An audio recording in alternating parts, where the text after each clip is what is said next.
lies. It was just bullshit. What's the difference? It wasn't lies. It was just bullshit. The proper way to say it. No lies, just bullshit. The proper way to say it. No lies, just bullshit. The proper way to say it. No lies, just bullshit. The proper way to say it. No lies, just bullshit. Who said liar? I said bullshit artist. And what's the difference? Because I don't lie. Hello and welcome to No Lies, Just Bullshit. I'm your host, Nick Swartz, and thank you for tuning in this 2 day after Father's Day episode.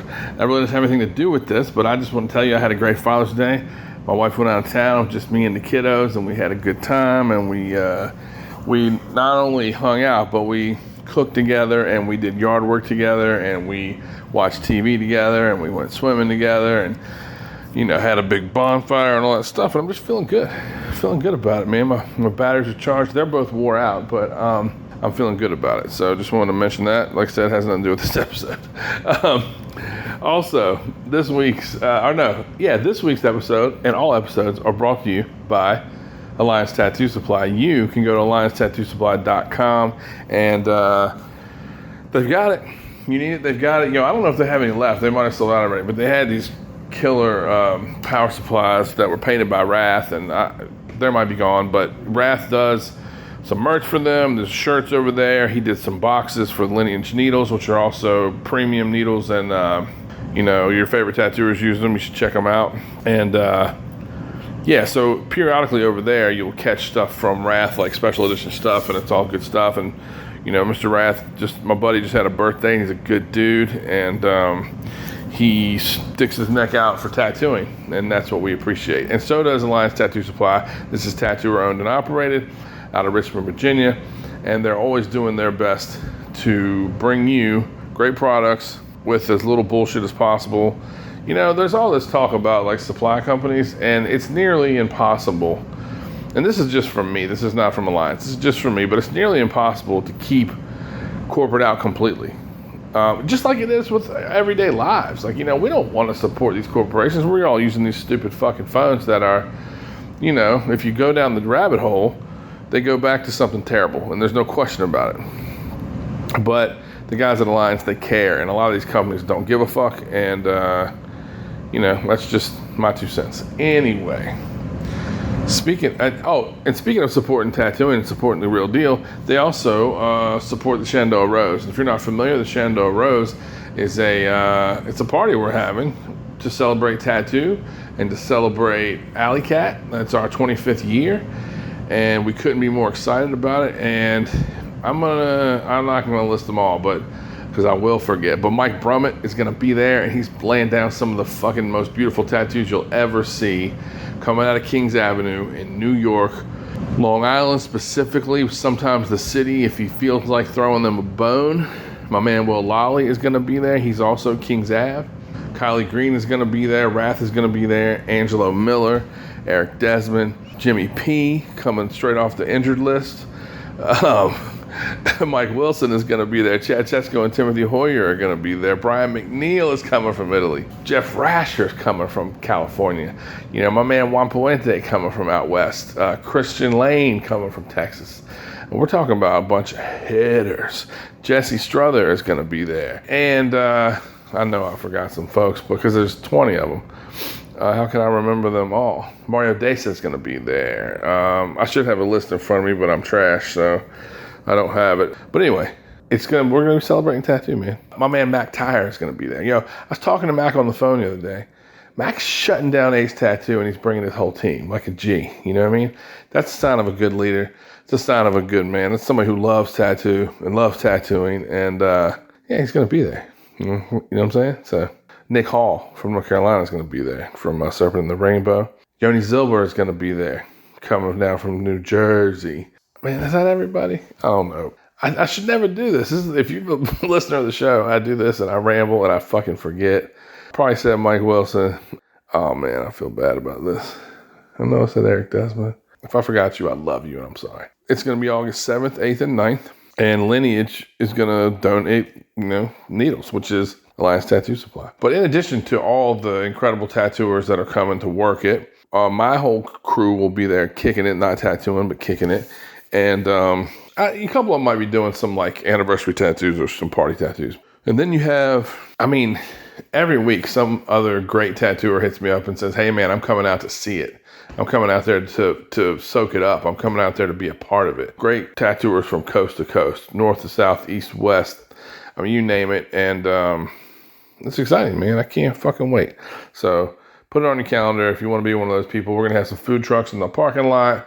I might do some grilling late night. I might do some grilling early. I don't know, who knows, but I'll probably do some cooking at some point. It's gonna be great. So got some cool merch and blah blah blah. So I mentioned Nick Hall from Serpent the Rainbow. That's my dog. So I told you a couple episodes ago, at 400. I put out the great episode with Wrath. My wife just said she listened to it. She loved it. Hoyer said it's one of the best episodes I've ever done, and other people have. Anyway, Gordon's a beast. So I said that I'm having trouble getting podcasts, and that hopefully, when people come visit, I can get some more. But also, in addition to that, I said I can get off my ass a little bit. So I took a trip, and that's how I got Doc Cooper's. And on the same trip, I happened to sit down with a couple of the fellas from Serpent the Rainbow. And the first gentleman I sat down with was Dean Denney. And Dean has been a longtime friend of mine in Alley Cat Tattoos. And he supports No Lies Just Bullshit. He's a good dude. He's done shop talk episodes with us that were insightful and thoughtful and shine light on tattooers that I wasn't familiar with before. And man, this guy works, man. He works hard. And he's, in addition to drawing and creating tattoos, he does beautiful paintings. He does beautiful woodwork. We talked about some of these avenues. But I just want to say thank you to Dean as my friend. I told him, I'm coming through and I'd like to land a spot. And he was busy. He had tattoos. He's got a home life. And he said, I'm going to carve out some time and I'll do it with you, man. And, we had a great time. We just sat in the back of Serpent and the Rainbow and shot the shit, kind of caught up a little bit, man. And it was great, great, great to sit down with him, see him again. And what a powerhouse tattooer. All these guys at Serpent and the Rainbow are crushers. And Dean you want something Japanese? Man, so when I was there, this kid was getting, I think, his second session on a sleeve. And, when he walked in, he had a bunch of line work. When he walked out, man, this guy had so much heavy background done. And it looked so fucking tough. I told Dean, I said, this kid's going to rip this bandage off as soon as he gets out of this fucking place. Because he went from looking like a dude to looking like a fucking man. The shit was burly and bold and fucking clouds and lightning. All just real ill. So the type of tattooing that I get excited about is the type of tattooing that Dean does. If you're not familiar, follow him anywhere you can. Get tattooed by him.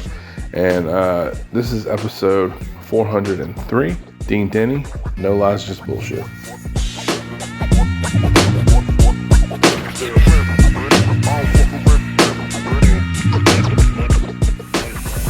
Well, your taste in tattoos. We had the most fun when we did that shop talk with you in Maryland, right? Yeah. Yeah, the Key City thing. Yeah. You were putting us on to tattooers that I wasn't aware of. I don't think the other boys were either. And I don't know. Just you were looking at them from a thoughtful point of view, as well as like saying, well, someone should notice this. You need to see this. That was just the whole point of Shop Talk, and you came ready to rock, and I love that stuff. Happy to help. Yeah, I'm glad it was good. That was fun, man. And man, to speak through the conversation we just had a minute ago. So Andrew and Porter and I, when we do that, sometimes everyone's got something to say about what you're doing. Everyone's got their opinion of it, right? Yeah. And sometimes they're like, oh, well, how many Matt Areola tattoos can you pick? And I'm like, well, if they keep getting better, then as many as I want.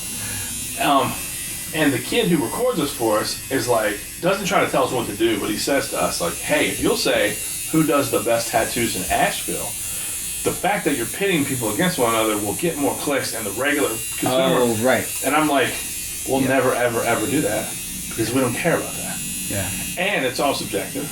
Yes. But what we want to do is just say, hey, here's some tattoos that we love. You should look at them too. And by the way, after you look at them, go and support these people. Right. That's the whole point of the shop talk. And we'll never ever. And he's like, I'm with you guys, and I'll continue to produce the show as long as you want me to. But you can only expect so much growth that way. Yeah. Well, I mean, I was just talking about that with my customer. The internet-based negativity, that the algorithm rewards negativity because people react. So it's all reaction-based commentary. Yeah.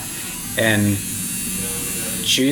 consciously choosing not to participate in that, I think, is one of the greatest human achievements you can do right now. Yeah. Because you get to decide how you want to present not only your work, but other people's work. Because that's what you're doing. It's very organic. You guys all bring in, well, who do you have this week? And you show it, you talk about it, and it's just fun. Well, we do it in the shop all the time anyway. But, yeah, man, it doesn't have to be the best dragon. Yeah. It doesn't have to be, but it can be the fucking illest one I've ever seen, or I've seen recently, or I'll always say, like, you know, John Henry might not be the best tattooer alive, but show me one better than him. I'll say things like that because I feel like he's as good as any tattooer. That's a better way of saying it. You know? Yeah. But I don't have to. I'll never pit one guy against the next guy. It doesn't make any sense to me. Well, it's just, and that's predictable reality TV programming. That's what it is. Yeah. Which is like, some people like that, but I don't want to shut my brain off to that degree. You know, I don't want to think about it like everything has to be right or wrong. Well, the birth of it was the Sucky Tattoos page.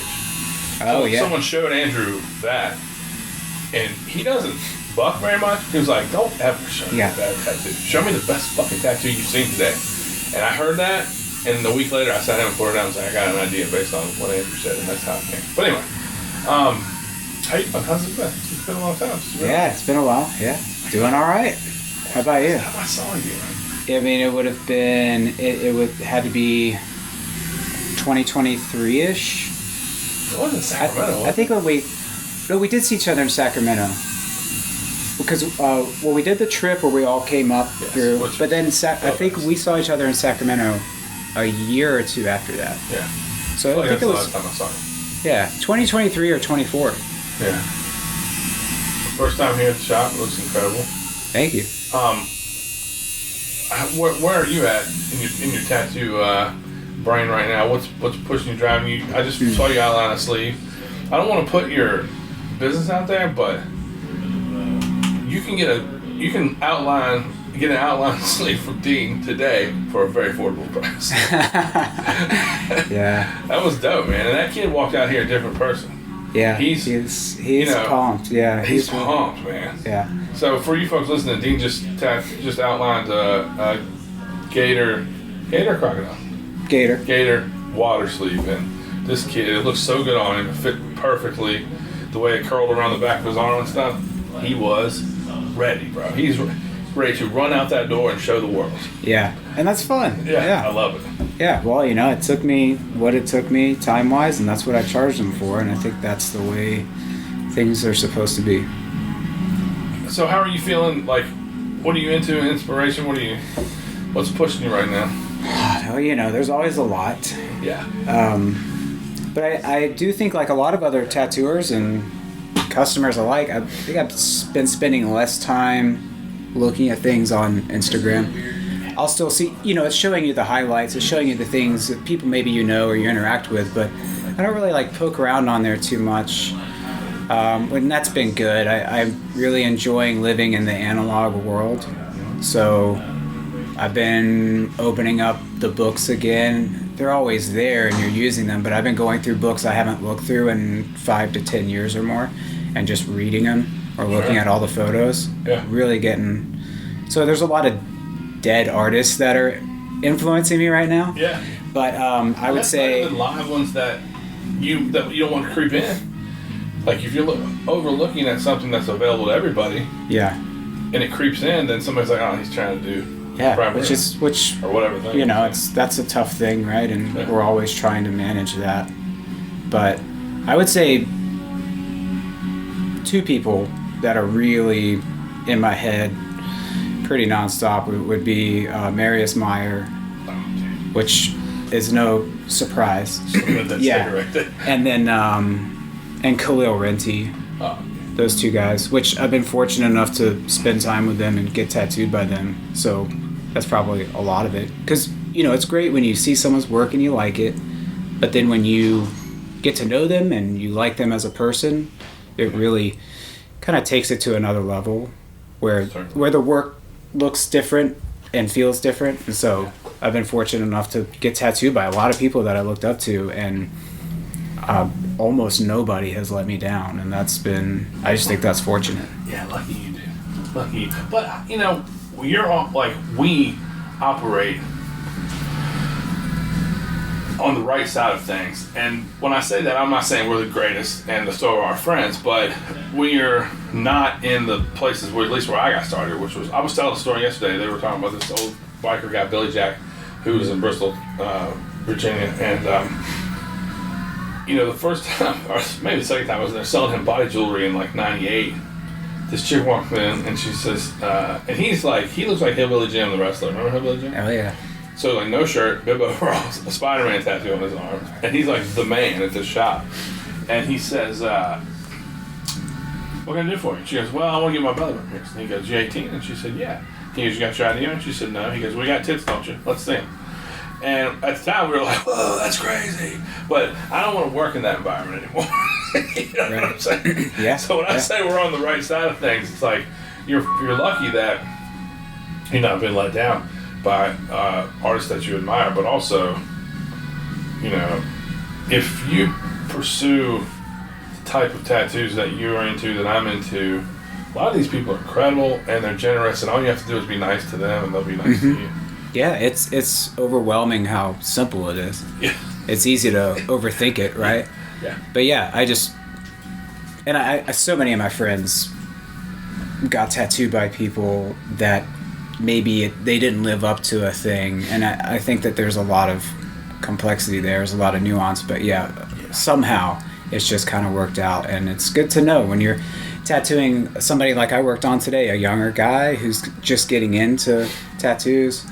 It's kind of cool. You can tell them about your influences and like, hey, these people are accessible. You can go get tattooed by these people, and you're gonna be treated well, and you're gonna get a great tattoo. If he sees something cool in here, you can tell him like why it's so cool or what you like about it as well. And then there's a connection that will sort of keep him coming back to you, at least for like understanding. Like if the next thing he wants might be some weird, you know, and he might say, well, who do you think I should get this from? Right. Yeah. And then, you know, he'd be comfortable you directing him, which is also a great thing.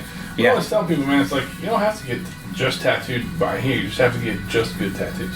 Yeah. As long as you do that, you're straight with all of us. Yeah. I think a big part of our job is guidance. Yeah. You're guiding people. And even if that means you're not the right person or it's not the right time, sometimes, you know, if you're just giving people good guidance, I think that's so important, because people will learn and think for themselves if you give them the tools to do it. I mean, that's why we're here. It's not because someone just gave us a playbook and told us to go for it. You know, we had to figure it out on our own, but we also had people that were helping us and showing us things, and that's a really unique situation. Again, you guys, because you all let each other be each other without pressuring each other too much. At least that's what it appears. You know, obviously, I don't. Yeah, it's very hands off. But you know, if somebody says I'm taking a 2-week trip, I imagine they just say I'll see you when you get back. Yeah, yeah, for sure. Not what the fuck, you're not going to be here. What's going on? Yeah. That shit's. I'm assuming you all have your responsibilities and you just keep. Yeah, we do, and it's like everyone here is an adult. We've all been tattooing long enough, and we've all tattooed under other people and in modes of shops that were more traditional, and we've seen it, and then we decided where we stood with that, and that's a reflection on what we have here. Is that, well, if I don't have to participate in that, I'm not going to do it. Yeah. You know, but I think John Henry and I especially are similar in that regard, where we're both like from a very young age recognize like we kind of like to do shit our way, and we're just going to do it as long as it's working and we're not hurting anyone, and we're just going to go out and get it. And so it sets a tone in here where everyone, if you're going out of town, go out of town. It doesn't matter. But when rent's due, you pay your rent. And nobody asks questions. And fortunately, everyone gets along great, so it's fine. Yeah, that's the best. And we all respect each other. You know, these guys give me lots to think about and give me plenty of things that challenge my normal thought pattern. And that's what I want from coworkers, not just someone who's like, oh, cool, and then they walk away. It'd be nice if they give me something to think about or a critique or whatever. I was talking to a lawyer recently, and he was just, people have different levels of what they think freedom really is. And, he makes fucking almost $500 an hour. But he's like a slave to the clock. Yeah. And he's like, well, why do you do what you do? And I go, well, me and everybody under the roof at Alleycat don't want to answer to anybody for anything. We don't want to ask permission for anything. Mm-hmm. Ever. And that's why we don't dress like you. And that's why we don't do what you do. And freedom is the most important thing to us. Mm-hmm. And he's like, well, how do, I think a lot of people equate that to money. Money's great, and it can assist your freedom. Yeah. But to feel free. Right. First time I was start to understand people with their face tattooed, I always think about Nate Harmon. Mm-hmm. He has a level of freedom that most people will never experience. He hops on a plane looking just like that. And he's a wild guy. He's nice and polite to everyone. Yeah. And I was not nice to him when I met him. I thought, we're not the same. Fuck this guy.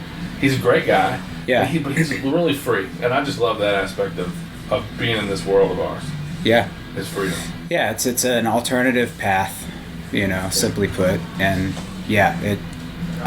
like I said, when I was a kid, I knew both my parents were self-employed and kind of grew up a little different in that regard. And so I definitely had authority issues as a child, but not outwardly trying to rebel. I just knew I didn't like those systems, and so tried to pursue a life within that. Yeah. And every time you'd run into something, and you're like, oh, this isn't working, And then I finally just realized, well, it's not gonna work. Just go where you want to go, and I feel like I got lucky, We all did. But to be able to control an environment or your path is nice. And for the longest time, I didn't think I could, and then there's a somehow it happened. That have the mindset of it must be nice, but no one just gets lucky. Yeah. Luck comes along when you try your ass off at something. When you really, really, really work hard at something, you might catch a break then. But no one just gets lucky. You don't just stumble on a fucking pot of gold.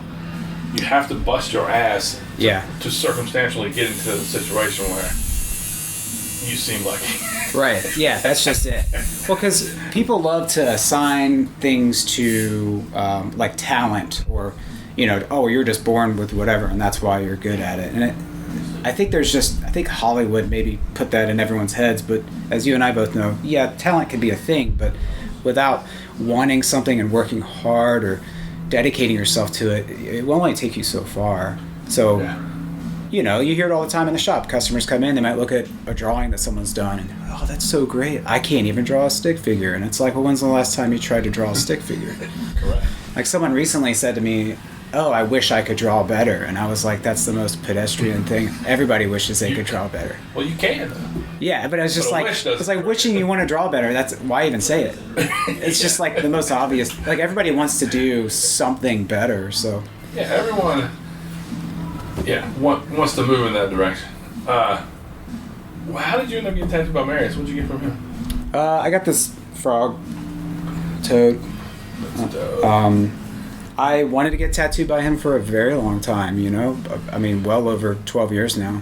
And just seeing everything, him being overseas, everything's just on Instagram, right? And bought paintings from him here and there. He was always very friendly. And then finally had the opportunity to go over there with my friend Noah. Noah wanted to go get tattooed, and he brought it up. He's like, well, we should just go, into the summer when the flights are cheap. So hit up Marius, and he's like, yeah, sounds good. Go do this, go do that. Kind of gave us some pointers and set it up, went over, tattooed a little bit at Blue Arms in Oslo, which those guys were awesome. So that was wonderful to get to see that. And then, I went and got tattooed in his little town, because he's outside of Oslo. He's not in the city anymore. So we got to go to this little, it's the oldest town in Norway, an old Viking village. That's it. It was cool as hell. Yeah, but there's like a McDonald's there. Yeah. So, it's like all this beautiful stuff, and then there's a McDonald's, escape, and you're like, oh, well. There's no escape. America's everywhere. Yeah. But it was awesome. Like, I would recommend to anyone to go get tattooed by that guy. He's been so nice to me. Yeah.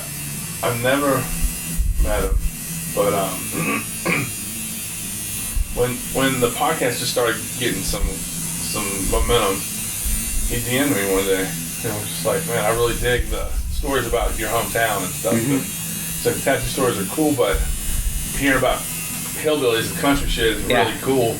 And I was like, oh, what's your address? I'll send you some merch. And he was like, well, the sizes are weird. I was like, just if they don't fit you, give them to somebody else, and I'll send you new ones. Yeah. So I did that, and his response was, oh, that was really nice of you. I'll make something for you. And he sent me this giant fucking dragon painting that said NLJBS in flames. I mean, big as that. Yeah. Crazy. Blew my mind. And he was just like, yeah, I just dig what you do. And then he shared, no, that's just bullshit. And I went from having like 800 followers to having like 4,000 followers. Yeah. Like that. Yeah. Just because he just put a thing up, and I've gotten paintings from him since. I love his stuff so much. It's yeah, obviously, like I can't really speak to it. It's pretty obvious, you look at it.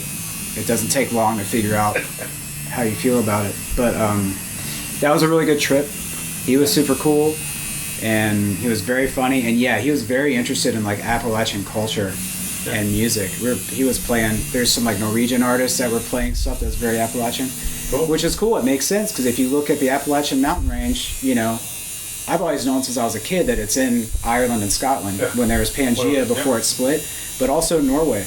All those mountains, and when you go over there, you see it. Like when we were driving outside of the city and going up and going out into the woods and stuff, and it's just, it looks like here. It's just like more spruce and fir trees than pine, but it's the same type of thing, and so it's kind of cool. That was a cool moment going there and getting tattooed in Norway, and he's playing like. He had asked me for some suggestions on music, so I told him about this local guy, and so we were playing that, and I was like, small like world, Yeah, like tattooing really does that sometimes, so. Yeah, yesterday I saw a painting that you did. I don't know how old that thing was. Was that in the shop? It was insane. Okay. That one's probably 15-ish. Yeah. It looked cool. It was really dope. Thanks. It was fun. Yeah, I got to tattoo that on somebody too. We did it like real big on his upper arm. You've been painting banjos a long time. You Long play time. banjo? Yeah, not great. I could play more. Yeah. But are you a bluegrass guy? Like, are you? like enough. I'm not super into it, but I like a lot of the older stuff for sure. Yeah, for sure. Yeah. The history of it's great. I think it's more about like what that banjo represents and what that music represents too. It's a culmination of cultures, right? And sure. it's like one of the most southern things out there, which means it's not from the South. Yeah. It's just that's where it happened. Sure. But it came from all over the world. So yeah, I don't know. Banjos are cool, and then they're real fucking cool. I kind of get criticized for it now. Some people kind of like joke about it or whatever, but it's I feel genuine about it. Feel okay with it. I feel like it's a representation of something, and I think a lot of people that are looking at it from the outside don't understand that. And so then they're kind of like, oh, you just put a banjo. Oh, an alligator with a banjo. That's cute. And I'm like, thanks. Fuck them all. That's, yeah, I don't know. It's just like, what the fuck did you make today? Did you make a fucking painting today? Yeah. Don't say nothing about mine unless it's nice painting. Well, it goes back to, and most of this is internet driven. Of course, it's happening on the internet. Very rarely has anyone walked in the shop and like talked shit to someone's face just for fun, right? Never. So I think that's what it is. People just are conditioned to think they're supposed to be negative. Well, once I started doing the shop talk on video, I put on YouTube. Yeah. Oh, bro. Now we've had like videos on Instagram that get million views of me telling a story about my old man biting somebody or something. Yeah. But people, I heard about trolling and stuff before, but I never really comment on something unless it's to compliment something. Yeah. People say the craziest things to me. Mostly like, hey, you're fat. And I'm like, can you bring something a little more Yeah. What else you got? Yeah, listen long enough to make fun of the way I talk, at least. You know what I'm saying?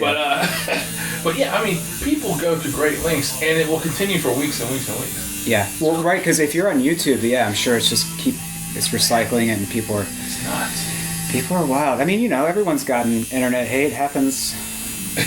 It happens, dude. But it's funny because, like, you know, coming up in shops and street shops, it's like it's hard to get me, you know. Especially when you're a stranger, or you know, it's so anonymous and like through the internet. Every now and then, if someone says something just right and I'm in the mood, I'll give them a night of no sleep real quick before I like block them or shoo them. Yeah, but usually I'll just go through and thumbs it up, because apathy's great medicine for that. So I'll just kind of give it a thumbs up, and they'll be like, "What the." You know, then they don't really know, was that accidental, or does he like it? Does he hate it? That's one of the first things I did when somebody takes a shot at me. Yeah, just go, all right. Yeah. The kid who produced the show, he's 22 years old. And so he's just like, first of all, he looks at me and he thinks, this is a tough guy, tattoo guy, blah, blah, blah. And then one day he's like, man, you see the shit they're saying? Like, what are you thinking about? I was like, well, it's not real. I'm old, so I don't think that Instagram's real. But I told him, I was like, if someone walks in that door and says something crazy to me, then that'll be real. That's different. And I'll figure that out. I'm not even saying I'll whip their ass or nothing like that, because I'm not that guy either. But it'll be real, and we'll address it. Yeah, right. But on the thing, it's not real. Yeah, it's analog. I enjoy, look, digital has its moments, but analog is what we're meant to live in. It's like getting a tattoo. Our bodies have this system in place to deal with pain management. Yeah. It's not about being macho or anything. If somebody wants to use numbing cream, hey, do your thing. But like, sure. I don't know if we necessarily need a product of corporate billionaires involved in one of the oldest human practices around. So, you know, I'll let people use it if they demand it, but most people, if they bring it up, I'll just say, let's just try a session without it. Sure. And then they learn a little bit about themselves, and they're like, all right, I'm good. I'm ready to get tattooed. We always tell them, like, you're introducing a factor that it's not something that we participate in. So we're going to say don't do that. If you do it before you get here and then you just sit down and something happens, that's on you. Yeah. But we're not participating in you doing something that's outside of what we recommend. What we recommend is doing your best, give into it, and breathe, and it's a lot easier than you think it is. Yeah. Yeah, and it's like if you have a bad day, you have a bad day. No one's going to be mad at you. Especially if you're getting coverage. Yeah, and if you're having a great day, then we'll do an extra hour or whatever. Yeah, I just think that people need that. We all need perspective on who we are and how we're dealing with things, and it better equips us for the world outside, beyond tattooing, you know?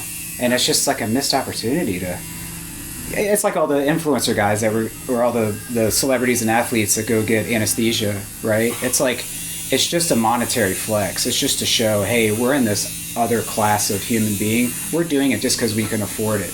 But the irony is, it's like, you don't deserve anything better than anyone else. In fact, you've worked less to achieve that thing. So your idea of success is flawed and irrational. 100%. But everything is kind of upside down anyways, so.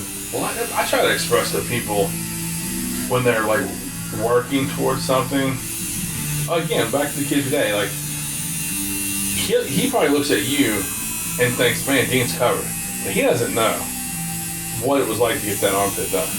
It was a motherfucker. No matter how happy you were to be with Marius, no matter how fucking serene Norway was. Yeah. He was a motherfucker, and I can tell by looking at it. And also, man, like, when it comes to that kind of coverage, the world's not used to it either. Even though everyone's so tattooed. Yeah, but not like... You see a motherfucker with a suit, a real suit, you and I can look at that and go, that's someone who's dedicated their life to getting that done. Yeah. You know, the public, they don't get, they're like, oh, he's covered in tattoos. They don't understand. Yeah, it doesn't have any, like, impact. Yeah. I think it's like there's more tattoos out there. That's wild. That's what they go. Yeah. But I'm like, oh, that person has found a level of serenity to be able to go through that and push and keep doing it until they're full. Yeah. And they're familiar with something that most people aren't. Yeah. They know how to which is themselves. Yeah. Yeah. It's cool. It's a cool thing, and I love that tattooing offers that. And I think any chance I get to try and minimize pain for people in a constructive way, I take it. You know, I try to be efficient. And, you know, I use Bactine on people when we're shading because that's a humanitarian stance. But like, most people don't ask for it, and I'll just do it if I feel like it's going to benefit the healing. you Yeah. know? But beyond that, yeah, it's like, I'm already putting you through hell. Let me try and do it as efficiently as I can, you know? Andrew and Timothy have the people I've been tattooed by the most, and they're two of the most thoughtful tattooers that I've ever been around. Just like how they handle people, how they touch people, how they prepare the person to get. You know, Timothy just barely brushes against you a little bit, says he's coming. You know what I mean? Like, just like, oh, here I go, and then boom, and then he starts working. You know? Andrew just very gentle all the time, warms his water, things like that. Yeah. There's little things, and that's where it's like invaluable. The most invaluable resource we have is getting tattooed. So, you know, I'm looking at Marius's tattoos for years, and you have an idea, you know that he's efficient, you know he's good, but then you get over there and you get to see everything, and you get to experience it. And even now, after this is 18 years of tattooing for me, even at 18 years, it's like, what do you got? I'm drinking it all in. I'm taking little mental snapshots. My brother asked me how long you've been tattooing. I told him I don't think quite 20. Yeah, I think it's 18. But I love that. And like getting tattooed by Timothy, that was a huge game changer for me. I mean, everyone will say that, but a lot of it was his environment, his pace. You know, because like I got a one shot from him, and then I started getting big stuff from him, and I got to see how he did both worlds, and it just that opened up everything for me. It changed how I thought about approaching a lot of stuff. Well, he taught me how to get tattooed, because the first thing he did was, you know, he did my back, all to my knees, and the tough times, he didn't. There's no breaking because it's hard. We're getting through this because it's hard. And it's like, you'll be fine, just breathe. And I tried to call a session with him, and he goes, no, you're fine. And I was just like, no, I'm washed. And he was like, you've got 20 more minutes and you'll be fine. Yeah. Just flat like that. And number one, most people don't tell me no when I say no. You know what I mean? I'm like, if I say something and I'm stern about it, most people are like, he can have his way. Right. But Timothy was like, no, I know I have a stopping point, I'm getting there. Stop talking. He just said, I've got 20 minutes and you'll be fine. Just kept that to me. And you have to accept that, but it's such a lesson. Yeah. For me. It's A, I will be fine. B, I'm not in control. Surrender to that, which is a hard thing to do. But it makes a huge difference, you know? Yeah. It makes a huge difference to just be like, well, and now it's a luxury almost to be like, okay, that's in his hands. Yeah. You know, but at the time, it was just like, the pushback's bad. And you know, we all have bad days, like you said. But. For sure. Yeah. But yeah, being told that, like, no, there's another way and you're going there. That's a humbling thing, and one of the most humbling moments. But like, what a great thing to come up against and then get through. It helped me grow up, to be frank about it. It helped me be like, oh, I don't always get my say. This guy, you know. Yeah, and it's like you're in his world, you know. Yeah. Especially you're getting your back done. It's like you totally walked through the gate. Yeah. You're in his world. And there's a reason it's him too. There's a reason. That's right. Yeah. You picked him. It's like if you want that work, you're getting that. You get that guy. Yeah. And he tells me no. Yeah, I've told the story a bunch just because I grew out of it, you know. And he's great. He's at the shop often. He's getting ready to come for 4 days. And he's great.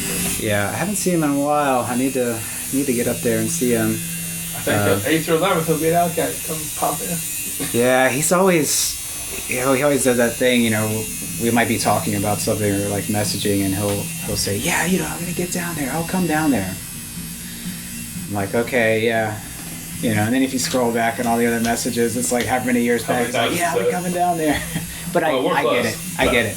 Yeah. But he's always been like... I just need to come up there. He's always been a satellite employee of Alcat Tattoo. Like, he started my back, this girl Jen that worked for me, her back, a third cover-up back for Dallas Brewer, Porter's back, all at the same time in like 06 or something like that. Oh, yeah. Yeah. So he had a nice... And so he's worked at the shop a ton ever since. And then in the past 10 years, he's there at least quarterly. Yeah. So that's a good thing. Oh, it's the best thing. It's good for everybody. Yeah. For people. And now, he pretty much draws everything on. And so for the young guys to see him draw something on the full realization of that tattoo is incredible. Like the process for them to take in is beneficial. Yeah, I love watching other people's process. Yeah. Or just getting a glimpse even, Just, it used to be sketchbooks and now it's generally like if they put a video on Instagram of them drawing something on, that's usually the best you're going to get now. But yeah, it's great. It's the best way to learn. Yeah, learn from that dude. What else going on? What you got? I don't know. Making hoe juice? Yeah, making those, all kinds of wood stuff. I just built a new front door for our house. So it's... Okay. I don't. I'm waiting on one last thing. Our friend Dennis, he did the stained glass on the other side of this wall. Dennis is making a big stained glass thing for it. So once that's done, it'll go in. Then I'll... Is this going to be a pattern or is it going to be an image of... No, it's going to be an image, yeah. We're kind of working it out right now. Sick. Yeah, he's great. There's a spiderweb mirror in the bathroom too. And it's cool because it's whatever, like 100-something pieces. And so each one is separate, so you get a little bit of a funhouse effect. Like if you stare straight at it, they're all kind of going different directions. Is that from the old shop? Yeah, he made that for the old shop, and then when we got here, he made this. But anyways, I'll have pictures for that. Yeah. Yep. So working on that. There's probably other stuff. Yeah, I'm making a bunch of stupid stuff. Yeah. But that's always been the issue. I go home and it's like the busier I am, the more I get done at home too. There's just this momentum. So like on big drawing weeks, if I'm starting a lot of stuff, I find that I'm doing more stuff late at night, or I'll just have an idea and I'm like, well, I need to do this too. Try to get it going. Yeah, it's weird like that. Yeah, anything travel? What are you doing conventional with? Anything? No, I'm trying to step back. Yeah, I think it's like came to that realization, like obviously everything's nuts right now with just economy or whatever, but it's like I like where I live and I like tattooing where I tattoo, and fortunately there are a lot of people that travel, which is cool, but also want to tattoo a lot of local people. It's like I just kind of I'm happy here, and there are places I want to go, but time's too much of a limited resource, and our son's getting older and he's not going to be in the house forever. Yeah. And those last few trips out to Sacramento was always around like this time. Yeah. When like school's about to get out, and I would just I was doing the thing where I'd go up there, do the convention, and then go to San Francisco and like maybe tattoo a little bit, get tattooed by Khalil, and always right around that time, like see like Nick Roden and Khalil with like their kids, and I would be like, why am I here? Sure. So how old is your boy? He's 16. Yeah, mine's 15. Crazy. Yeah. So it's my boy's voice is super deep. He's 6 foot tall. Yeah. Size 13 Air Force One. He's a big boy. He's not big like me. He's thin, but he's tall. Yeah. Fuck. Bro, he can play basketball since he's like 12 or so. That's crazy. So he's got big. Yeah. Gigantic. I was joking about like he can scratch his knees without bending over. But it's wild. But you're at that point, and that's when you realize there's like the finite date on that kind of, and yeah, man, I don't know. I love tattooing, but I don't have to travel to do that. Well, the gift is that you see it. You know what I mean? Like instead of being here and drawn toward the road and being on the road and wondering why you're not here, the fact that you draw the line and say, there's people here want to get tattooed by me, I can tattoo them, be with my family, I can work in my wood shop, I can achieve the output I want right here at home. Plus, this is beautiful. It was probably 99 or 2000 the last time I drove from Knoxville to Asheville. Oh yeah. And everyone talks about how much this town has changed, but a lot of stuff stayed the same, and you see the way it's laid out. I don't know. I like it here, and I was coming here like when Jay first had Empire at the first location. Yeah. A long fucking time ago, and it's still that town to me. Yeah, I think people just like traffic's the main thing. I'm sure that's what happens. The most noticeable, but and everywhere that people want to live that's remotely desirable, there's more people moving there. And ask anyone who lives there, it's too many people moving there. But this is humanity. This is what happens. Sure. So yeah, I try not to like drink that Kool-Aid too much, because you can say that, you We know. could just easily say this town got it right, and now people want to be here. Yeah, but it's like there's always something wrong, whatever. But yeah, I'm happy to be here. I like being here. I am going. We have like an annual trip to Savannah every July. Yeah. We're both, you know, I'll go down to Tattoo People, and then my wife's got work, so we're doing that. But I don't really count that. I think that's gonna be the only like guest spot. Kind of thing. Yeah, it's just like go there to do that. I mean, it ultimately is like just work the whole time, kind of. Yeah. I'll try and take a couple days off, but in that town, you can't walk a block without seeing somebody. I mean, I lived there for like 12 years. It's a great city as far as cities go. Like cities of the South, it gets overlooked. Oh, yeah. Because of Charleston. But that's kind of what makes it. Savannah's Yeah, it's dope, like man. Charleston gets all the attention, Bill and they Murray. can have it because it's just. It gets all the Bill Murray, right? Yeah, I mean, they can have it. Yeah, but Savannah's more real. Savannah's dope. It has the soul. But yeah, I think that's it as far as I know, unless something happens. I do want to get up to Virginia. Come on. I just got to figure out. I got to figure out when. It's one of those things where I'll think about it, and then I look at the schedule and I'm like, well, I can't do that. It's like I got to plan it too far out for my own comfort at this point. I mean, So that's kind of keeping me. you can start projects there too. You can do good stuff there. And as you know, people from there will come to see you here too. But it's not. Yeah, I mean, it's not. Yeah, I've been fortunate to have some people. This is like a good draw for both reasons. Like to come here to get away, Yeah. enjoy the breweries and country, and get tattooed. You know what I mean? Yeah. But people start like, you know, Timothy and Lehigh started 3 collaborative backs there. There's 5 or 6 tattooers who have huge projects there that just Yeah. recur, who just come through recur. Yeah. That's cool. Tesco, Lehigh, Chris Wilk, Hoyer, bunch of Mike Wilson. Got big shit going on. Yeah, because he's like up and down a bunch, isn't he? Yeah. Because he's in New Jersey now. Is that right? Yeah. I know he comes down to Josh's shop in Hendersonville. Yeah. That's where he'll go work down here. I'd love, man, there'd be a lot of homies at Shenandoah Rose. Yeah, I know that. If the timing's bad, I understand. I was but tied I mean, up. A lot of tattooers just kicking it. You know? Like there'll be a dope roster of people tattooing, but every week somebody new hits me up and says I'm coming to just hang for that. Yeah. It's gonna be good. If some things cancel, then yes.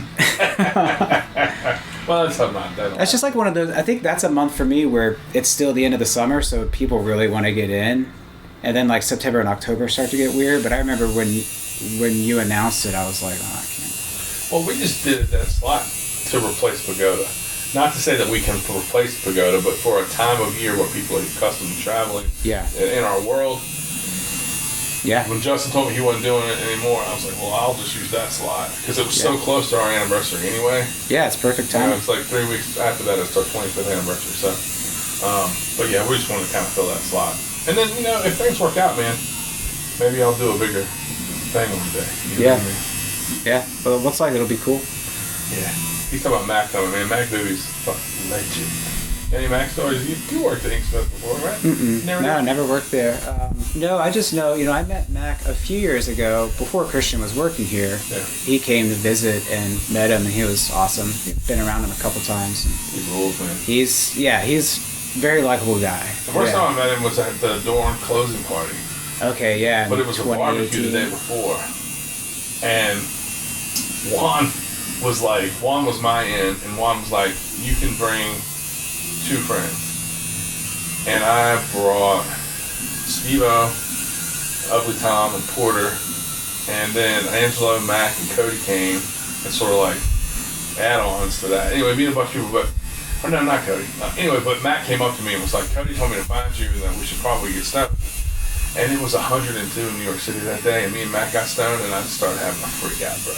I just started having it's too hot, I can't be sweating this much, I'm gonna have a heat stroke, like just freaking out. Yeah. And telling all my homies, and of course Mac was chilling. I told the homies, I was like, I'm leaving, and they're like, no, just wait. Steve was like, my wife will be, I was like, I'm leaving. And they're like, no, we're here, we're on the inside. And I'm like, I'm leaving. It was at the shop? Yeah, in like the back courtyard. You know? Yeah, the little peony garden. Yeah. Yeah. That was where like the cookout was, and the next day on the other side of that wall was a huge space. Yeah. For, like, the actual going away party. Yeah. But Juan, I was helping Juan cook for the smaller thing until I got super done. Yeah, and then you weren't helping anymore. Yeah, that was no good. I had a bad. But his podcast is great. He's always just been fucking legend. Love that dude. I'm glad he's coming. Yeah, that's cool. Good group of people, for sure. When I'll cut this out going to. When I invited Nick, he was like, why are you inviting me? And he's done that to me before. I'm like, because I love your shit, man. I'm just excited. I dig your shit a whole lot. And I want you to come, motherfucker. What did you ask me that for? And then he goes, are you going to ask Dean and Johnny? And I was like, I'm asking you. Yeah. And I always feel like, and I hope this is the same on your all's end, that we're all friends in an equal capacity. Yeah. And that it's not a slight toward anybody. No. Or it's just at the time, I was talking to him often and into his shit big time. And I was like, man, I'd love to have him here. Yeah. And invited him, you know? Well, and to be honest, like, I think he's obviously excited about doing it, but I think it was good for him because he does like doing these little like trips nearby and He's on tour now. I think he probably just he was trying to feel guilty or He's something. a sweetheart, but he's a little self-deprecating, and I'm always like, fuck that shit. I love this shit. Yeah, but everybody, I mean, he's the best. Yeah. But everybody that I think is doing something significant, that's how they are. You got to have self-loathing in there, and not to like some extreme extent where that becomes your entire personality. But I think that's a very real thing, and you have to juggle it and balance it, and it just comes out in places like that. We were talking earlier. It reminded me of something that Andrew said to me one time. He's like, one of the hardest things to hear from people is that I make things look easy. It takes a lot of fucking work to make it look easy. You know what I mean? It's like, it's not easy. Yeah. And so it's like, when someone tells you that, they're telling you, hey, Dean, you did that with grace. That's what they're telling you. And the other side is, of course, Andrew said, you don't know what I was trying to achieve through that. Right. I only got to what you see, but I was trying to get further than that. And you don't see that. But I know that, and that's why it's hard to hear that. And he's a humble guy. He's not like, I don't want to fuck him. But he talks to me, we talk a lot about the short conversations you and I were having earlier. Mm-hmm. I have that with Andrew, I have that with my guys or whatever, and he's just like, it's a hard thing to hear, because I'm not, to me, the thing is not completed or fully realized. It's just over for now. I had someone tell me early on before I tattooed, I like animated briefly, and one of my professors told me nothing's ever really finished, it's just abandoned. And I think that was probably some Renaissance painter said that, if I remember. But yeah, it's like that's not 100% the case all the time, but it's pretty accurate. You either just say, I'm only going to do it until I get it to where it needs to be and let it go. Like if I'm just working on a painting or something at home, I do it until I just feel like it's right, and then it's out. Yeah. Or until my brain moves on to the next thing, and I'll wrap it up. Like you want to sell it or give it away or put it away. Yeah, you can decide where it needs to be, and usually it just means shove it in a corner for a few months, and then when you see it again later, you'll know what you want to do with it, or is it finished, or whatever. Or how you feel about it. Yeah. And so with tattooing, it's a little different, because you got people right there in front of you, so you have to act like you know what you're doing. But eventually you start to figure it out. But yeah, it's weird, because someone's saying, you make it look easy, and you know it's a compliment, but the word easy is so cheapening. Yeah. So then you're kind of like, yeah, well maybe, but it sucks. Like it's not what I wanted, But then you don't want to say that, because that would just make it worse. So you're just like, oh, yeah. Cool, all right, yeah. Plus, it's hard for other people to get that. It took me. I lived with Andrew for he's watching him throw stuff away or just be over it, which doesn't happen as I don't know what happens at his house, but at the shop, he's not like just dumping stuff like he used to, but he's also more controlled and more deliberate than he ever was, because he's learned about himself and how to work. But it took me a long time to realize that he's not being shitty about it. He's just like, because we're brothers, he could say to me, it's not fully realized. I wanted to go beyond this, which I think is something that people that are complimenting you that way, they have no idea. Yeah, that's right. Yeah. I have no idea. They're just like, you fucking killed that one. Like, that's cool, yeah. Yeah. I'd be like, what about with an object? If you're making something out of wood, is it easier to find completion as that it's finished? Like, because Because it's like your door, like you knew how your door's gonna lay out, you knew the shape of it. Yeah. Contour stuff, and once you did that, Yeah. is it easier to say that's finished than I think so, because wrong? it's like it's either right or wrong, or not right yet. Meaning in getting the shape right, or getting, if you want to sand it smooth or plane it smooth, it's either there or it isn't. So it's kind of more finite, yeah. But I think also because you remove the human element out of it. But even though people might be consuming it and looking at it, it's just like, I don't know, for me, everything is based off of tattooing. So if I don't have some person who's laying on the table that I got to worry about where they are, then it's instantly more relaxed as far as the process goes, because if I needed to, I could turn the lights off and leave it and come back to it the next day, or I could stay up till 3 a.m. working on it and it wouldn't matter. So yeah, if it's a piece of wood, I think the thought process is easier. It's like cruise control, because yeah, it's just you. So if you're feeling good, then you can keep going or whatever you want to do. Can you achieve as much from something like that as you could from a painting or a tattoo? Well, achieve what? Like a sense of Like I got. In other words, if something's rough and you want to make it smooth, once it's smooth, you stop. But if you're doing a sleeve that's the majority of the background's water, and this one's better than the last one, the next one you're really going to. Yeah. Your water is going to be more to your liking of what you're going for than certainly the 2 ago, but more so than the last one. Or if something was rough and now it's smooth, it's just smooth. Yeah. Makes sense? But I guess it's like tattooing, because all right, I get the thing smooth and it's done, but then that thing immediately has vacated my mind. It's what's next. Yeah. I mean, that's all it is it's just redemption. It's what's the next, can I do it better, whatever. And it's not to cast an unimportant light on your past customer or a past tattoo, of course not. because they're all part of the process. But yeah, I mean, that's kind of how your brain is. Like if you're working on something all day, at the minute you're done, brain's like, what is it tomorrow? What do I got to draw? Yeah. Like, and then that's what I got to go home and do that. But that's kind of what keeps you going. Plus, like, there's seasons in your work, right? There's there's changes that are occurring in real time.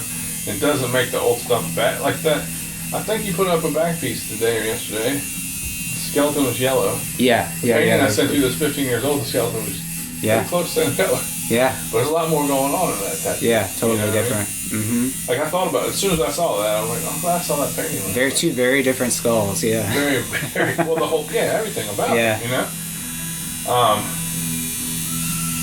But yeah, there's like the transition doesn't mean the old stuff's not great. Right. Yeah. And we're always going to consume our own work in a very different way, and it's usually very like, that sucks or whatever. But then like you could look at an old painting, say Timothy Hoyer did, and you're still getting the same value out of it, but then he would look at it and might be like disgusted. That's all wrong. Yeah. And you could even know like what makes it wrong, but you're like, I still like it. Yeah. It's always the analogy I try and use with that is it's like Christmas morning. If you buy your own presents, as an adult, gift giving, I think when you're a kid, it's more exciting. Kids are excited to open up presents. And when you grow up and you're like, well, somebody had to buy this and go to the store, it just sort of removes some of that magic. But with tattooing or with like giving someone something you created, that's the closest thing you can get to that feeling. Because if Nick gives me a painting and he feels like he just kind of did it real quick, here, you can have this. But to me, it's always special because I wouldn't have done it that way. So it's always unpredictable. It's always new and exciting to me, even if I've been staring at it for 20 years. And I think that's the thing that's so easy for us to forget, because we're around tattooing all the time, is that you're like offering that to people. And so sometimes we got to be reminded of that, and we kind of be easy on ourselves and remember that like that's part of the fun. And so many people will give you something and they'll probably like, it's just a real quick crappy thing, I'm sorry, and it's like, don't even say it. Just give them the thing. Don't taint it. Let them enjoy it and make their own decisions. Yeah, for sure. Andrew gives away so much stuff, and I'm just like, you can make rent off of that if you need to. Where you're like, you could charge something for that. And he's like, or I could just get it away from him as quick as possible, so I'll never see it again. Yeah. I love that though. Yeah, that's the best. How do you get away from your door? Your door's gonna be there, dog. The door? The door, yeah. You're not gonna be able to get away from that sucker. I think because it's so... Alright, so when you build a door, there's really just certain ways to build it, unless you're doing some crazy, like, Hobbit-looking thing. Yeah. There's just basic construction principles, so you just build it, and that's the easy part. Now, the glass, to me, that's the interesting part. That's the pretty part. Dennis is making the glass. It's always going to be cool to me. I gave him, like, I did 2 tiny sketches, like, 2 inches tall, and then the actual thing is going to be, like, almost 3 feet tall. And those are just ideas. And I was like, just go off of that. Yeah. So, like, it will be fun. But the door's not basic. I know it's not. It's a cool. It's not cool because of what I did, but because there's a tree that got knocked down in the hurricane, and it's a white oak. Cool. And this guy I know in town that has like a wood business. He gets all these trees and saws them up. He is this huge white oak that fell in West Asheville. White oak is a special tree here in the southeast, especially. Yeah. They're dying off, but it's like one of the oldest native hardwoods. It's a very important tree to like our history. Anyways, he let me pick off the top of the pile when it came out of the kiln. I got like the best boards out of this tree to build a door with. So that was kind of cool. Because I don't normally get to do that. I normally just build stuff out of like trees I've cut down, and I've always. Yeah. It's like the first time ever I've just bought wood. Yeah. For like nice hardwood. So that's exciting to me. So the way the door is sawn and all the grain in the wood, I'm going to enjoy looking at that. I love it. But I'm a nerd. I love it. Well, yeah, but it's important. This is going to sound fucking real nerdy, but trees are important. And I fucking They are. You know, my house is 150 years old, 155 years old, and there were 2 ash trees in my yard that were enormous. Mm-hmm. There's a boar that's killing all the ash trees in North America. Yeah. They say in 15 years there will not be a live ash tree. And it swept through the Shenandoah Valley and just destroyed them all. And so they were so massive that they're dangerous to my home, so I had to take them down. But man, it was terrible. Did you sell the wood off or? I've cooked with a ton of it. I mean, it's been 5 years and I still have a ton of it. I'm talking. These trees were. They're big. I mean, they were. Did they just knock it over and then let it lay on the ground? Or did they process it, stack it up, or? Yeah. So I had some of it processed. Some of it had been struck by lightning, but it lived. It just lived in 2 pieces. So the center was dead, and then so the result of that was there was a branch in the center that was bigger than most trees, and it fell on my cooker and just fucking flattened my whole hog cooker. And then I was like, fuck. Something's got to be done. And then the following year, no leaves on either tree. And I was like, fuck. And I brought a guy up there. He's like, yeah, they're ash. They're gone. So he cut them into like cylinders this big, but both of them were hollow. So some of them I had worked up, and it's just still in my yard. And ash is great for smoking meat and stuff like that. And then I have a bunch of rounds that have a hole in it, so I can build a fire on top of them. Burn the center out and then just fold them in and burn that. So like we have fires like 3 nights a week in the summertime in the warm months in my house. And then my in-laws took a big round of one to make a table out of. And oh, nice. Yeah. So you got to make some stuff with it. Stuff's there. Yeah. Yeah. Ash is a cool wood. That's an old Appalachian folklore there that they would often make thresholds to the front of the house out of ash wood because they thought it kept out haints and demons and stuff. So, and there was belief that like a snake couldn't go across the threshold if it was made out of ash. Yeah. The bark on these things was this, like literally, like that. Yeah. My old man was a naturalist and could age things like that really easily, and he was just like, this one's at least 300 years. This one's at least 250. And there's a picture of my house taken in the 50s, and they were already fucking huge. Yeah, so they were like slow growth. They're like pre-Civil War stuff, like forever. Yeah, they cast a lot of shit. Pretty cool stuff. Yeah. And then we had to take a walnut tree down, and we have some friends who have a kiln and a woodworking shop. But John, you'd love it. It's like it'd be like a fucking playground to you. It's like this huge place.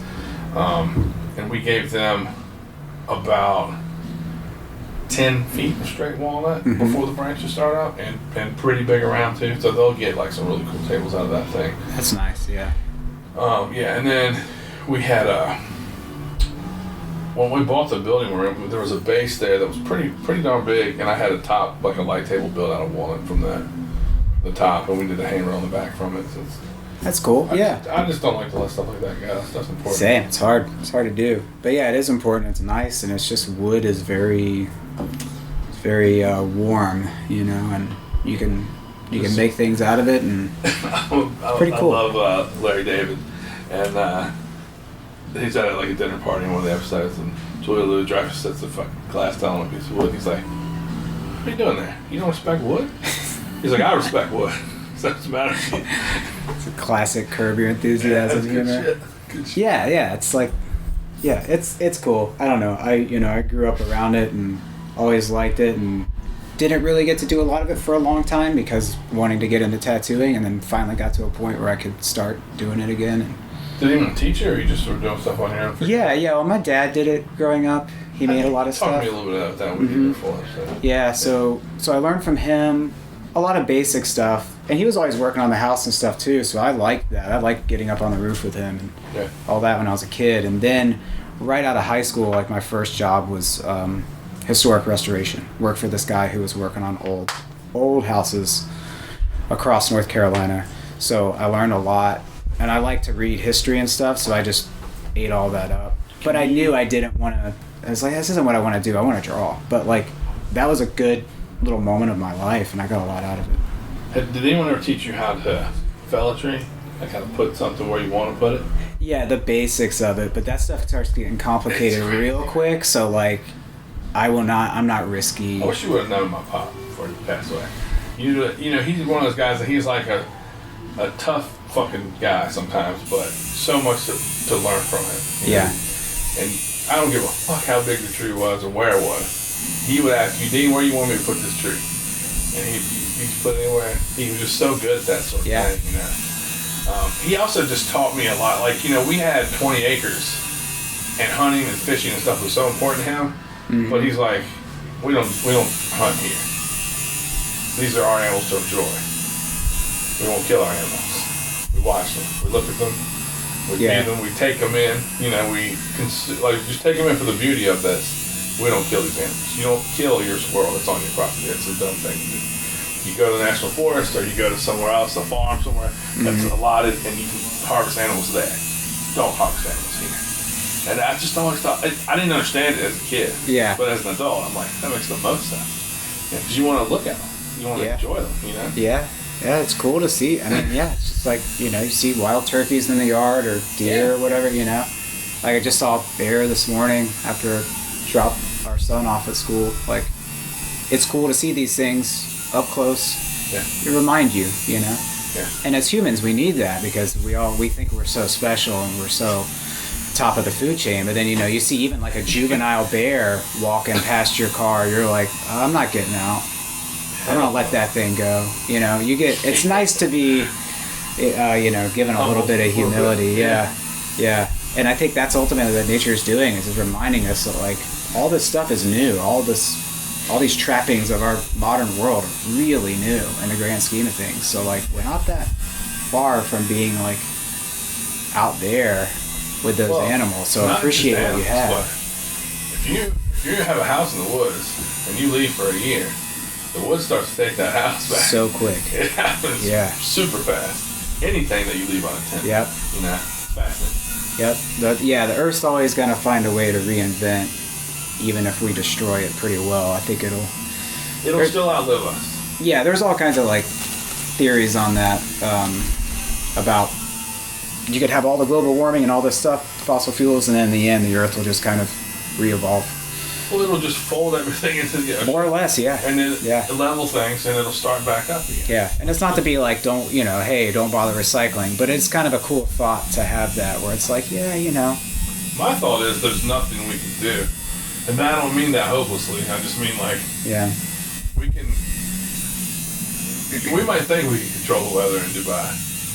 But it's not. It's fucking something up. That's not a good idea. That's definitely bad. And all this shit will just be taken back. Yeah. And I mean, Kudzu. It's all gonna be kudzu down here eventually. Or just a crazy flight, like, you know. How many poor folks saw their homes just literally leave? Yeah. Terrible, terrible stuff, man. It's the first, and coming in from Tennessee, you very much realize the river immediately. Yeah, and it's high right now. Yeah, it is. It has so much rain. And I was telling my brother, I was like, man, that's, being that hasn't been that long ago, you get 4 days of rain here, I'm sure you feel like. People, yeah. Yeah. People got PTSD for sure. I mean, I saw some stuff after that. It was pretty jarring, but I don't have PTSD, but I didn't have catastrophic loss. I don't think you have. I think you also have an understanding of the natural world, so that, like, you know, sometimes you'll be like, that's bound to happen. If you're realistic. Given enough time, yeah. It's bound to happen, yeah. Yep.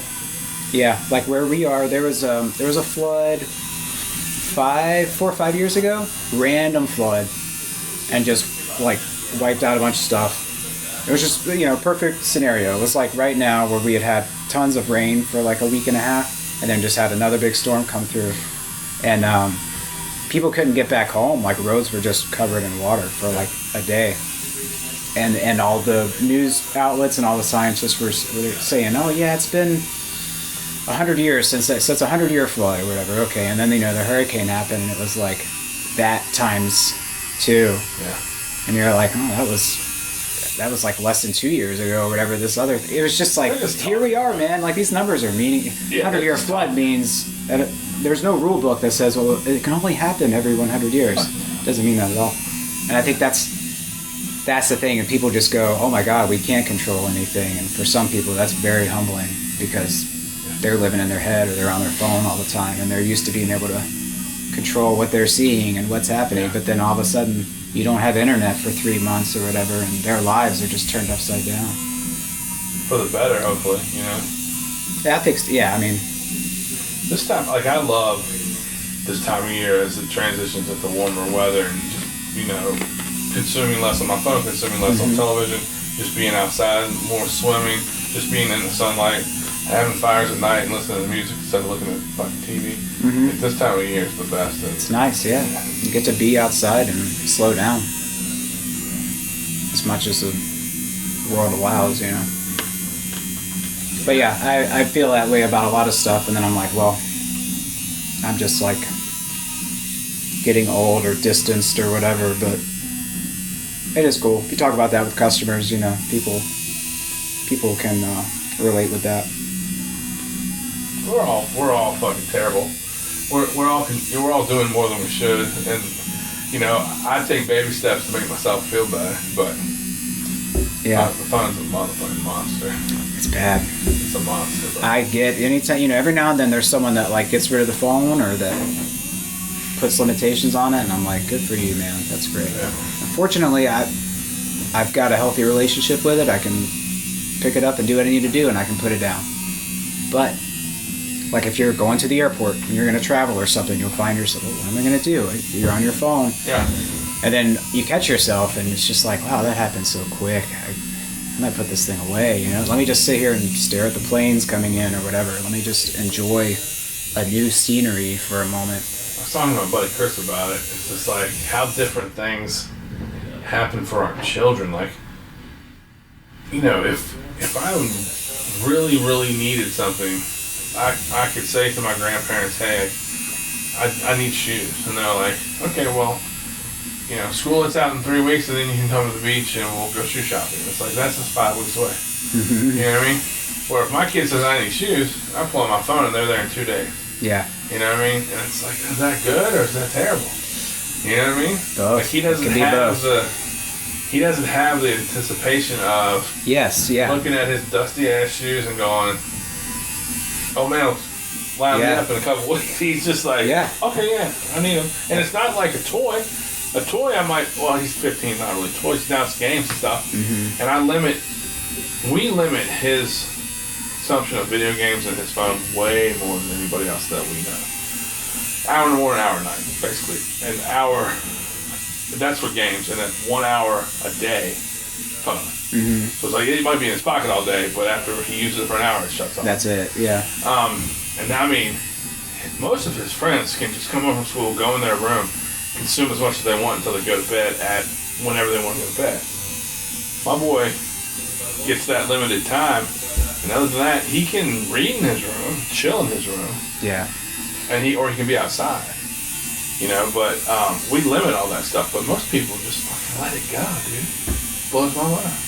Yeah, for sure. And I'm not saying that because we're so great, it's because we're so scared of what they'll fucking do to them. Well, yeah, I mean, no one fully understands the power of this stuff yet, because no one that's a doctor right now grew up with a phone from a very young age, so it's still kind of wading into these dark waters that they know there's some spooky stuff here, but to what extent?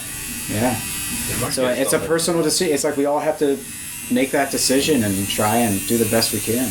Yeah. But yeah, ultimately, like, phones are made to make other people money. So like everything on there is monetized. So sure, there's a lot of good there, and it could be a great resource and this, that, and the other. But the smartphone model that we currently have is all about making money for other people. So if you can just keep that in your head, then it's like maybe that'll help, Yeah.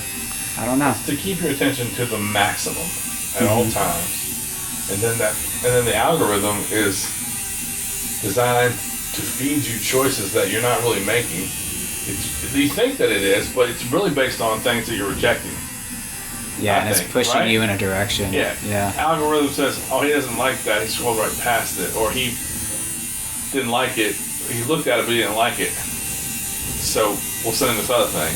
Yeah. I think they want us to believe it's based on the stuff we like, but I think it's based on the stuff that we're rejecting. Well, I'm sure there is some nefarious. There's something It's not all bad. great. Yeah, and ultimately, how much can you consume, right? I mean, like, how much, whether it's a lifetime or in an afternoon, how much can you really consume and have it be a quality consumption where you're remembering it or you're able to apply it to something you're doing in your life? There's a limitation to that. So it's like with Andrew Connor not wanting to look at Sucky Tattoos page. I agree with that. Like, when people bring that kind of stuff up to me, I would say, hey, I'm only going to live so long. I can only see so many tattoos. I'm pretty sure that if I'm going to choose, I want it to be something that's good. Yeah. So, like, I'm not going to go out of my way to look at a bad one. They'll find you easy enough. You don't need to go looking for them. They'll walk right So, into that fucking... yeah, so it's like, hey, so same thing. It's like, how much of this stuff can, these algorithms are like, just keep taking it. I don't have any room left in my brain for this. And I think that's why so many people are their heads splitting too, because everyone's got ADHD and the phones are just heightening it. That's another thing that's great about this time of year. Like, my phone use just plummets because I'll just be outside. Yeah. I love it. Yeah, it's like I just want to open the windows to my brain and let it air out, And that's what distancing yourself from digital shit does. I just saw your mopping schedule. Yeah, that's Christian's idea right there. Is that real? How many people up there you think actually do it? Not 4. Yeah, exactly. No, it works out pretty well. My initial was 1. Yeah. And then I thought, well, if the guy who wanted to make it, he probably participates. Not this month, but yeah, normally. We were just talking about it because Jerem came in recently, and of course, it's like he knew. He just comes right back here and he's like, how's that working out? And I was like, you already know.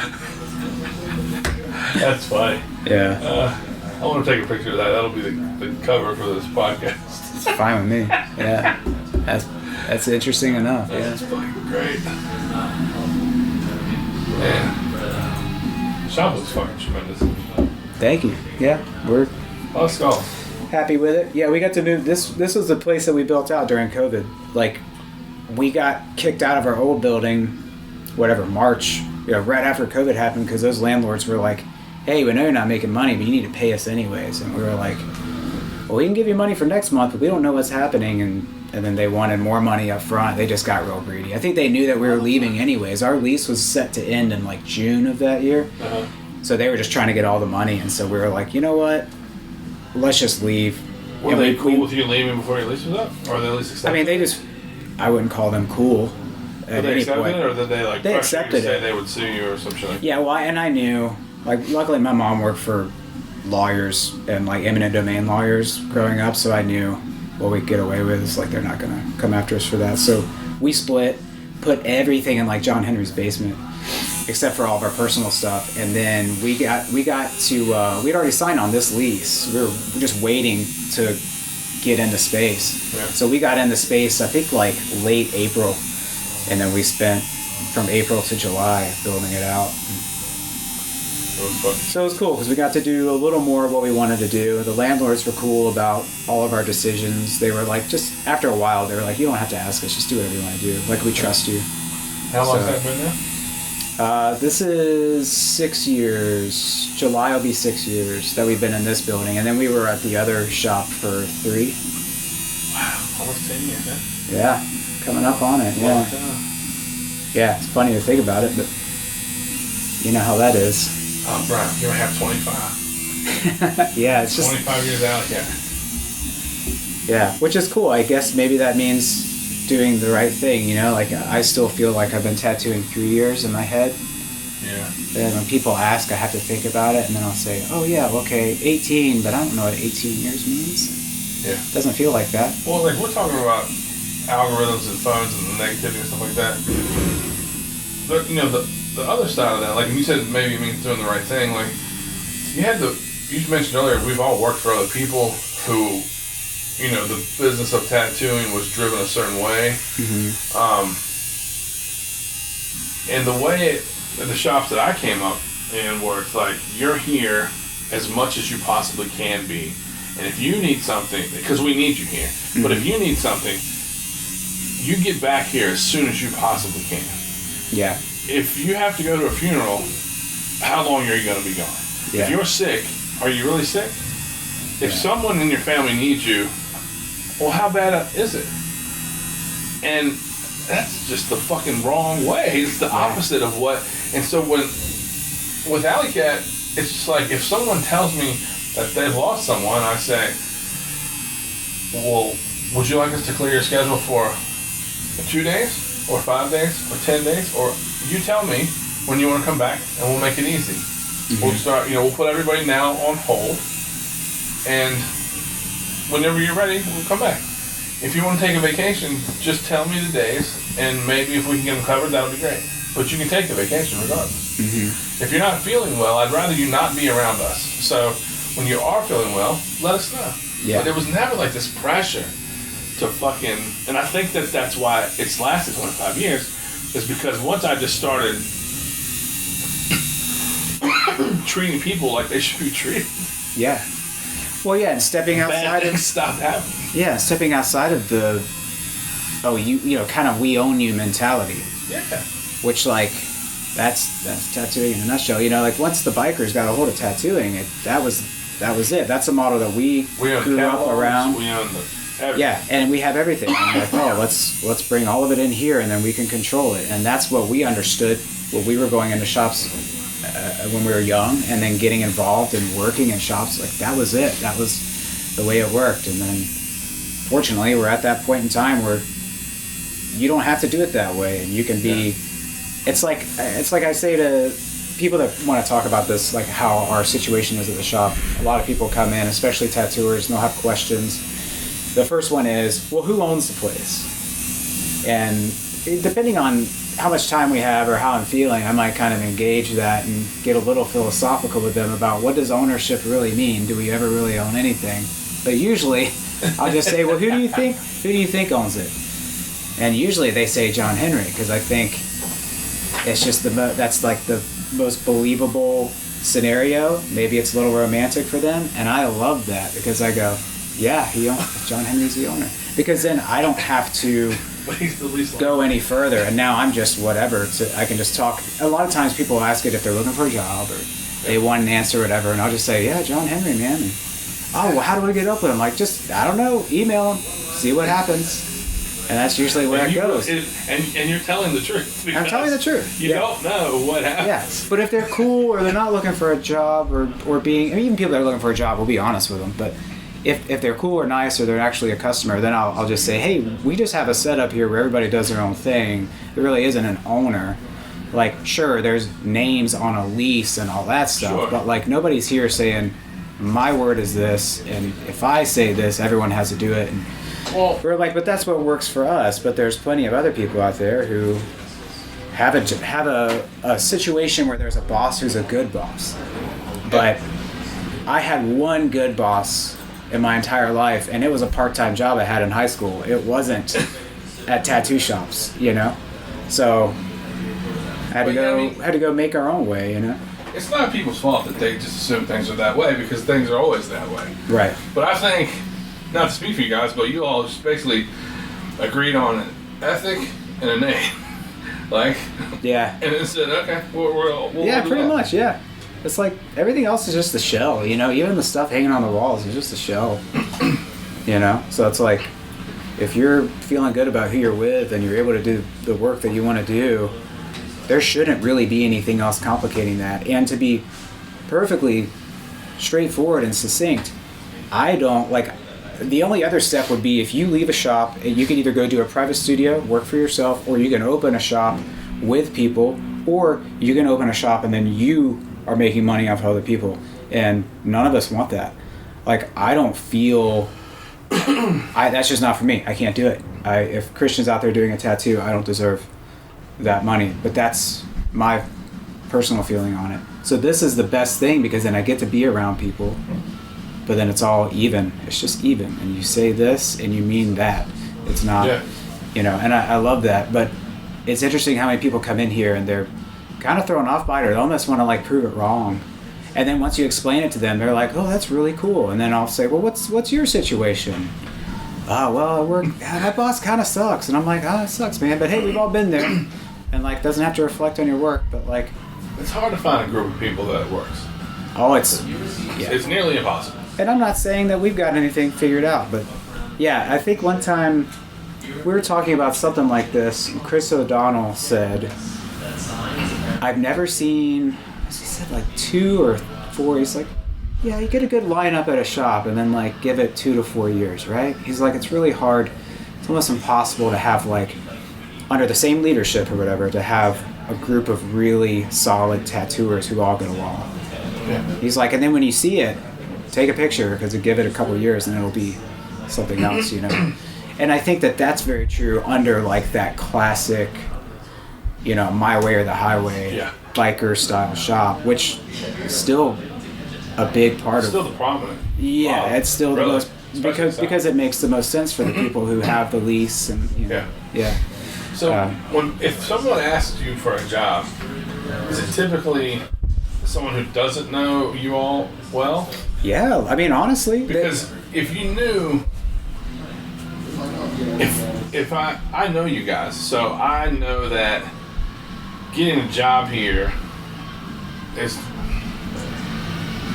it's like the old absolute art, like under Brian. It's just like, they talked about bringing somebody on. It was a close friend to everybody, and it was not, it was completely unlikely ever. well, it wasn't. It just wasn't driven by profit. Yeah, and you're all probably aren't looking to quote unquote hire somebody. Yeah. So is it people that want to learn how to tattoo, or people who tattoo or go, are you guys hiring because they just think it's a dope shop? Lately, we've had a lot of like seasoned pros coming through the door, and we don't know them. Yeah. There's been a couple people you kind of know, but I would say out of the past 10 people that have come through the doors, those are the only ones that I can think of, because if you email or whatever, it just gets deleted if you're asking for a job, right? But Well, yeah. I'd say out of the past 10 people that have come through the door, I have no idea who they are, which means nothing, because it's impossible. There's so many tattooers, but they won't know anything about us, and it's total cold call. At best, they might know one person, but know of them. But then they won't know well enough to know even like what the situation is, and then you're Like just kind who of. worked at a shop where Nick did a guest spot or something. I mean, not even that lately. No, that's been even more removed. It's just like they're just hitting every shop in town. Like if there was a phone book, they'd be tearing pages out, right? Yeah. Like it's that level of commitment, and that's always kind of. In that moment, I'm just like, you already lost the job because like you just showed up unprepared. I mean, it's not that you have to get it back from somebody here, but like. You gotta know something about the It shop. helps if you get why do back you from want to somebody work here, there? It would help. Yeah, but it's like, But why do not you want to because work of here? the money, but because of the relationship. Yeah.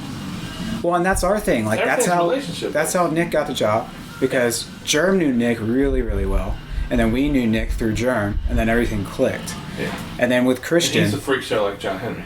Yeah, total vampire. And then Christian, we got to know through Nick, and we got to know him organically, just normal, before he even wanted to leave Charleston. Yeah. And then when that started to come about, the timing was looking really good, and it's just all that fit. But like, that's like the first thing, right? It's like personal involvement. Do I like this person? Do I want to spend time with them? Are they cool? Do we have the same type of values? And then from there, it's like, okay, now tattoo-wise. Well, but sometimes you may have those first three things you mentioned, but do you want to spend the whole day with them 4 days a week? Right. Because on random, like, you probably aren't here 7 days a week. You're probably not here 5 days with the same dudes. Yeah, So yeah, you everybody, probably it gets seen- mixed up. Yeah. But that's the beauty of having someone like John Henry, because he, as you know, is quick to dismiss something if it's not adding up. So like, it usually comes down to like, it'll be he and I making, like with Christian, we were the last people to kind of be like, all right, is this what we want to do? Because Nick was like, I think this will be good. I feel good about it. And I immediately was like, I agree with that, but let's think about it. And so having someone like John Henry, he can look at it like that and be like, oh, all this adds up. What's wrong with them? What sucks about them? Yeah. And that, if you can ask those questions and then feel okay about the answers, then you're good. Certainly.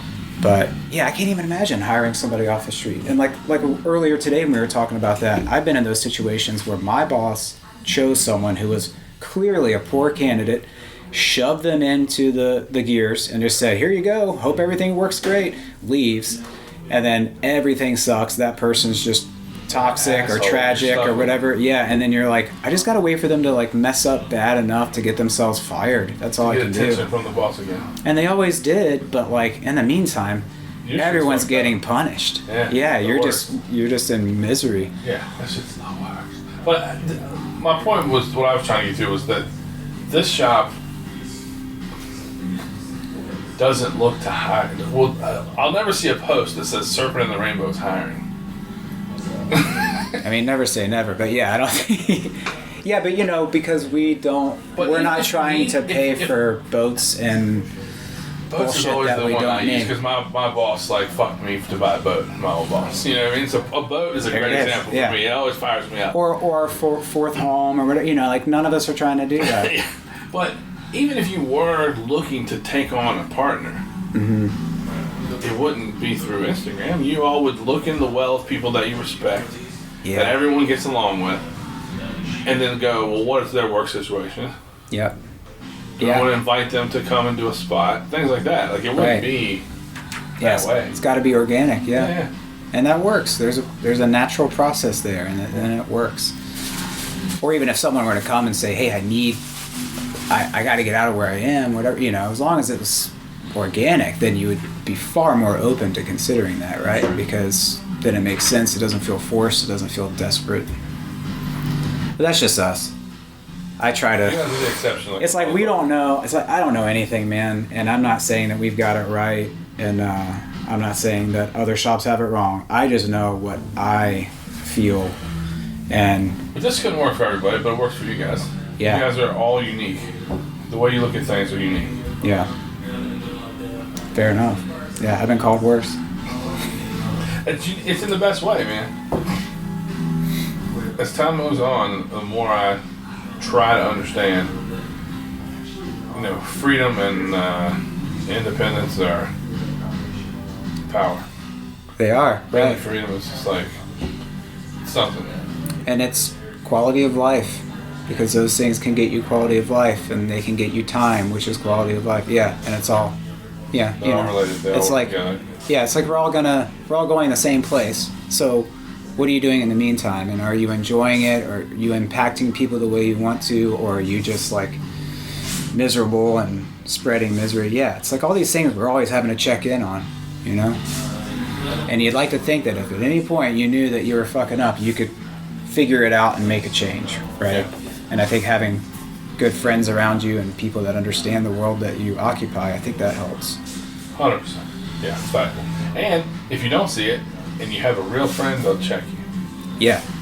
That's a hard We thing. all, and we all need that. Yeah. But ego is, even for the It's humble, a killer. It's like, yeah, but it's something that you can not see the error in your ways, and someone else points it out, and then you're just mad it's been pointed out. Yeah, You know what I right, mean? right. And that's hard. Yeah, some of the best critiques can be very difficult to swallow. Yeah, and everyone, no two people are the same. A lot of people struggle with critiques on anything. It's a hard thing, and it's a skill to develop to be able to like consume a critique and then apply it. Yeah. And a lot of tattooers are not cut from that cloth. Well, I've seen it in person. To, like every other day of your life, where someone's telling you how much you rule. Right. Yeah. Even the humble guys, it's like, Yeah. I rule. I should probably get a better percentage because I rule. Yeah. Yeah. You know what I Sure. mean? Or whatever situation it may be, and for the hierarchy should cater to me, however that may be, whether monetarily or through hours or through say so or whatever, or I'm not mopping or whatever it is. Yeah. It's just like give me rule's more so of hard, something. but why is the guy that ruled needs to mop? Yeah. You know what I mean? That's why I think that's good. Yeah. I mean, like I just this past year just quit using my steel tubes just because it's got to a point where I didn't want to spend the time doing it. But I thought that was a very important thing for me to stay in touch with it. I would love to have a shop assistant do it, and I think people that have that, that's great. That's nothing. But every time I would do the tubes, I would be a little annoyed, and then I would say, "Oh, well, that's why you need to do it." So it was like this almost exercise for me. That's a discussion throughout this thing of ours. We talked about it a little bit last night. Like, I know some tattooers that despise the act of and would just hate it, and it's like, it's Saturday and it's got to be done or whatever. Mm-hmm. And I know tattooers who are like, this ritual keeps me small because no matter what, these things have to get cleaned. Mm-hmm. I'm going to clean them because they're mine, and I reuse them, and it has to be done.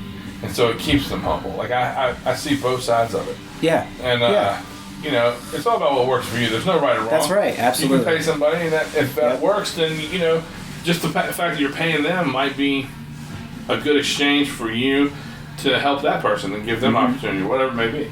It might sound like a small opportunity, but it could be a big opportunity. You know what I mean? That's right. Yeah. But then the folks that just want to do it because it has to be done, and it keeps their ego small because these are mine. I made them dirty.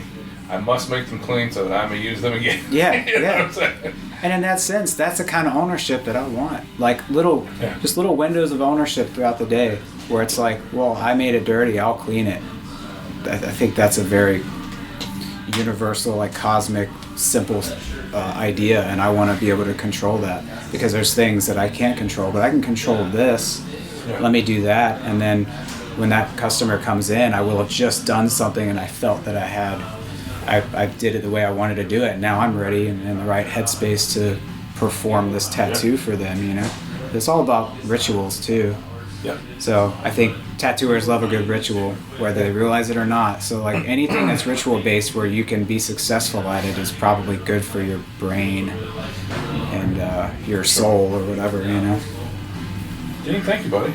Yeah, happy to do it, man. This is fun. I knew you would give me not the average discussion, something a little more. A little below average. No, a little deeper than average, you know what I'm saying? I knew it. Thank you very much. Yeah, will you tell folks how they can see your tattoos and get tattooed? I guess Instagram's the best way, at Dean Denney, DeanDenney. Walk around Asheville.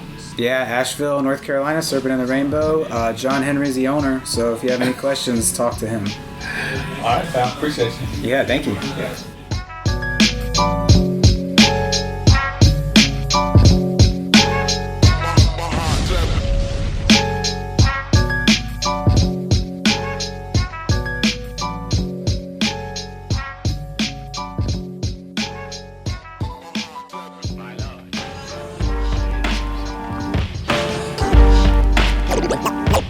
No lies, just bullshit.